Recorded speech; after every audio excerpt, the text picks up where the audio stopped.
bem-vindos novamente aqui à disciplina Gestão da Saúde do curso de pós-graduação em Gestão Pública Municipal, um curso ofertado pela Universidade Aberta do Brasil. A instituição ofertante é a Universidade Federal de Rondônia e eu sou o Fábio Moraes, professor nessa disciplina. Estaremos juntos aí nas próximas 3 semanas, trabalhando um pouquinho com o conteúdo da administração pública voltada, aplicada à gestão de serviços de saúde.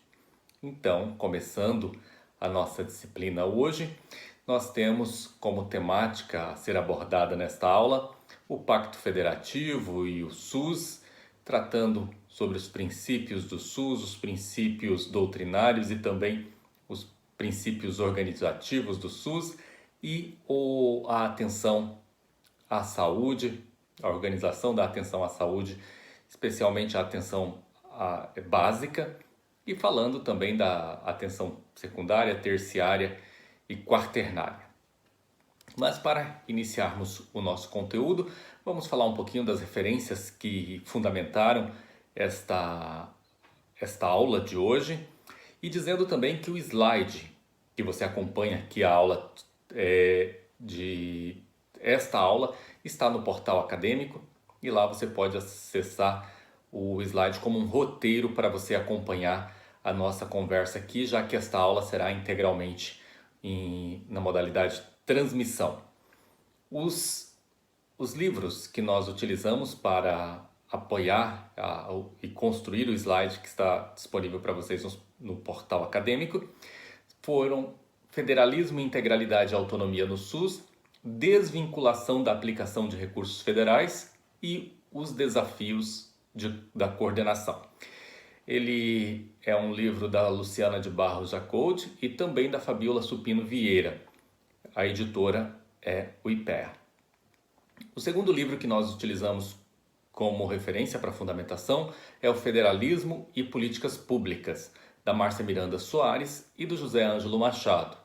Este é um documento produzido pela ENAP, a Escola Nacional da Administração Pública.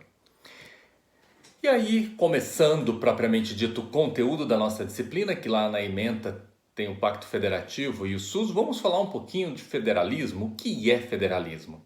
Então, o federalismo é uma forma de organização do poder político que, na dupla autonomia territorial, e aí nós temos o desmembramento, que nós podemos dizer que tem um efeito de poder centrípedo e centrífugo.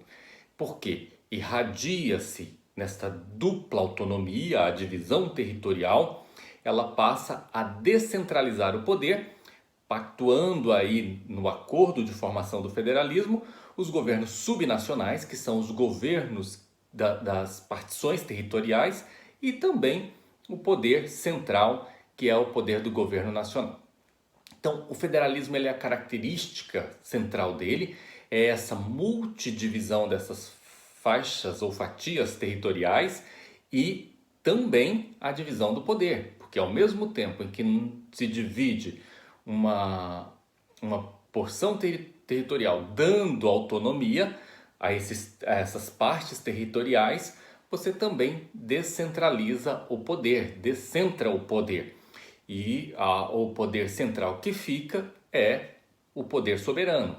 Então, internamente o poder é compartilhado e externamente o poder é único. Então, a unicidade do comando em relação ao ambiente externo do governo. Então, como eu disse, temos os poderes subnacionais, que são aqueles centrípedos, que é um poder que vai de fora para o centro, ou seja, os estados e municípios, dentro da sua capacidade de decisão, emana demandas que chegam até o governo central e, ao mesmo tempo, por sua vez, tem um poder aí que possui um efeito centrífugo, que de dentro deste poder central emanam também decisões que impactam diretamente os entes que compõem a federação. Então, esta é uma característica do federalismo e que é a característica principal na formação e especialmente enquanto federalismo contemporâneo, modelo contemporâneo, moderno, um conceito muito mais moderno. Mas, em contrapartida, nós precisamos também entender o que não é federalismo para que a gente entenda também outras formas de organização do Estado. Então, nós temos os Estados confederados, que aí são entes territoriais autônomos que, mantendo a sua soberania em cada um desses territórios, eles se associam a uma comunidade internacional de territórios soberanos e que possuem aí as características de ligação entre as soberanias e também pelo direito de secessão, ou seja, a separação, como por exemplo a unidade europeia. Então, qual é o objetivo de Estados confederados? Que ainda soberanos, autônomos entre si, buscam essa vinculação. É, de certo modo, a manutenção da soberania política ante a outros estados. E isso era uma das buscas da Ucrânia neste momento que a gente está vivenciando a guerra entre Rússia e Ucrânia.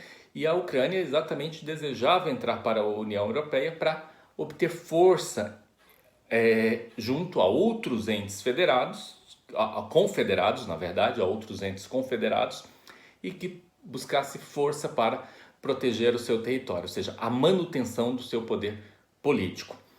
E, de outro modo, existe o Estado unitário, que é aquele caracterizado por uma centralização do poder, ou seja, uma política interna central e a concentração do poder político, administrativo, legislativo, fiscal, em um único governo. E, de certo modo, esta hierarquização e subordinação aí nas outras unidades territoriais, ela é central e o governo nacional é quem determina todas as ações e as unidades territoriais periféricas ou subdivisões, elas apenas vão para o cumprimento, não tem autonomia decisória quanto ao ato de decisão, mas só na execução daquilo que vem do poder central, como por exemplo o Reino Unido e o Uruguai. Então, como nós já falamos do federalismo enquanto características principais na sua função de partição territorial para atender aí demandas de divisão de poder, ou seja, competências distintivas entre esses entes, com um governo central e subdivisões que acontecem entre os entes que compõem essa federação. E também falamos daquilo que não é federalismo, como Estados confederados e Estados unitários. Então, de onde surge, de onde vem isso que nós conhecemos como federalismo moderno? O federalismo moderno, ele na verdade é um federalismo que foi instituído nos Estados Unidos no decorrer da Guerra Civil Norte-Americana e principalmente no pós-guerra, no seu processo de independência. Então, os 13 países que estavam ali na aliança da guerra estabeleceram entre si uma organização confederada. E após o fim da guerra, entre 1776 e 1783, foi nomeada uma Assembleia Constituinte para a Constituição dos Estados Unidos da América, denominada Convenção da Filadélfia, e neste contexto histórico estabeleceram a organização federada entre esses 13 Estados-membros. Então, dentro do conceito de Estado federado moderno, nós temos alguns objetivos. Especificamente, 2 deles são preponderantes e relevantes. Conhecemos o que leva especialmente um Estado buscar se aliar em um processo de federação nacional. O primeiro é estabelecer um poder central efetivo, ou seja, a União com capacidade de tomar e implementar decisões em todo o território.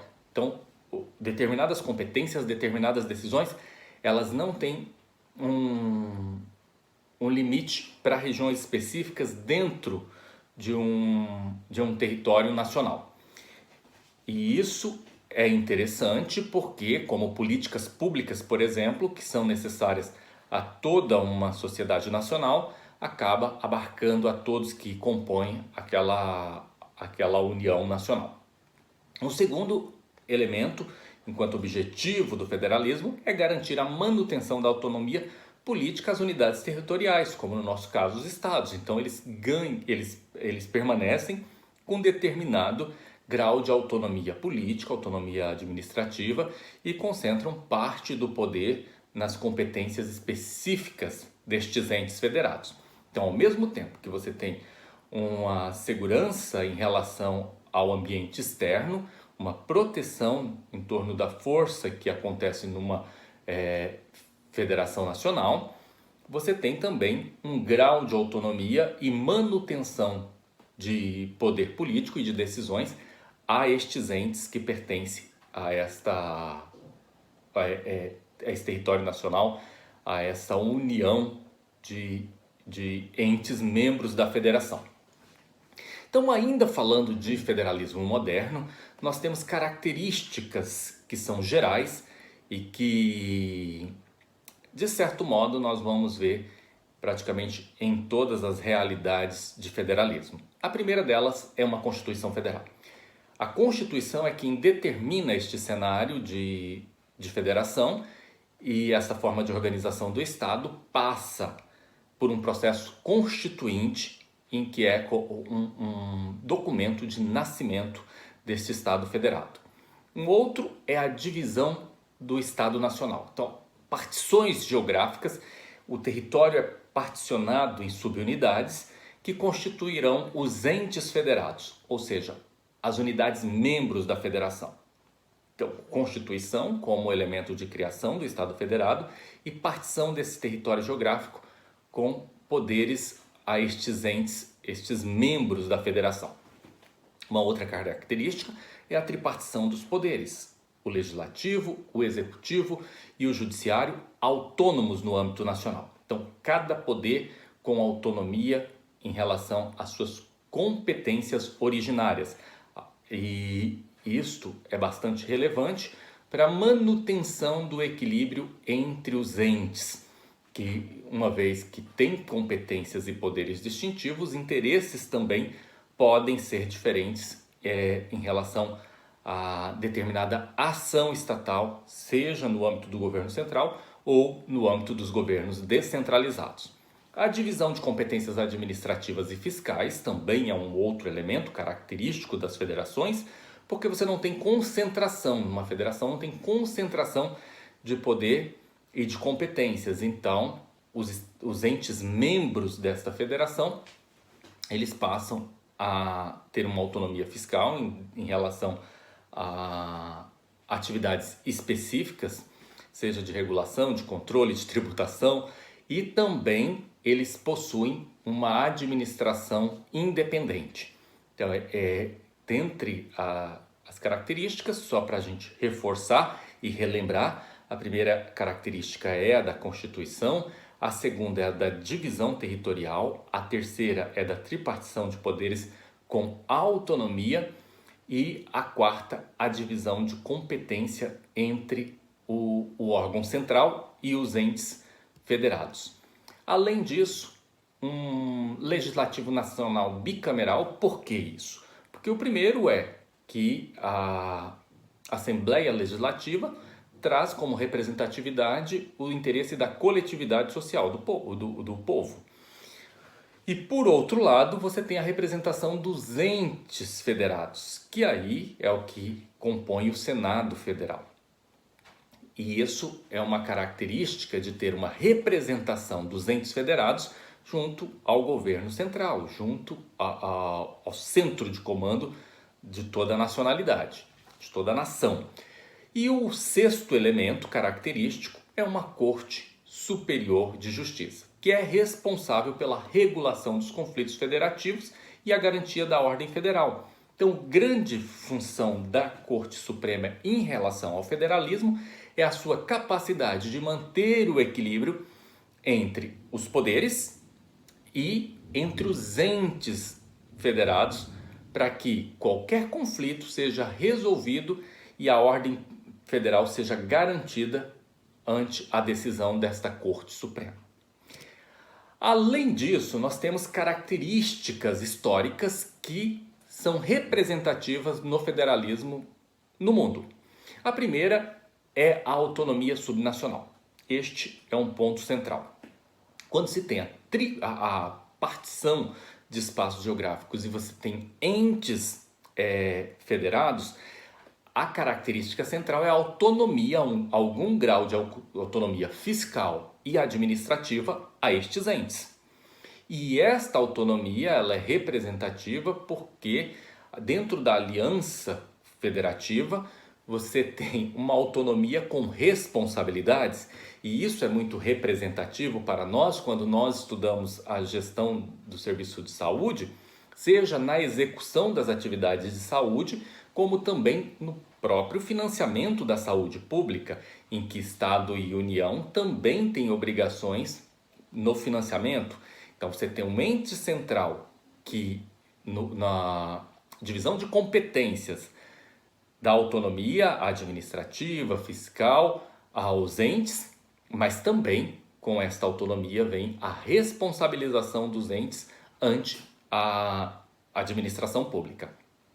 Outra característica é que estas nações federativas, elas são grandes extensões geográficas, e isso é uma característica que, para não perder o controle, o governo central não perder o controle, dado as distâncias físicas, geográficas e também de poder que a periferia dessas extensões geográficas podem ter, o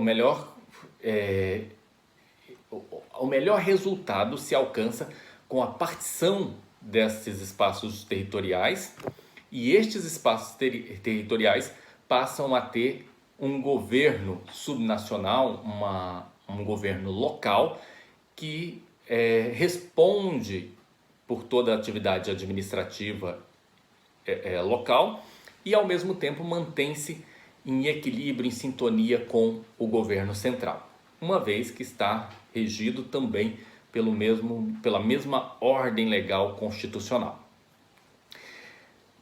As heterogeneidades culturais, sociais, econômicas que cada região dessas extensões grandes de território possuem também é um elemento que favorece o federalismo.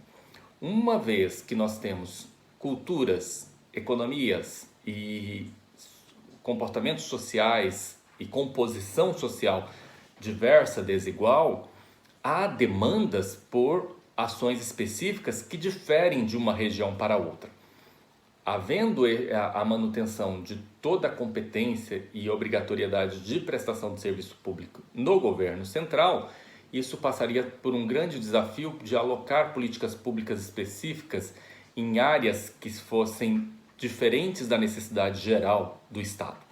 Consequentemente, ao passo que você particiona o território e estabelece governos subnacionais, você tem melhor qualidade de viabilizar ações que protejam essas diferenças e atendam às necessidades dessas diferenças com uma ação focal. E uma outra questão é uma forma de governo democrática. Então, o federalismo, de forma característico, ele possui estes elementos na sua composição. Então, até aqui nós falamos o que é o federalismo, o que não é o federalismo, falamos dos objetivos que trouxeram aí o federalismo moderno, principalmente espelhado no federalismo norte-americano, e chegamos nas características que abarcam aí a decisão federativa de nações entre unidades subnacionais e um poder central. Então, a partir de agora, nós vamos conversar um pouquinho sobre o federalismo no Brasil, como isso se processou e como acontece até o presente momento.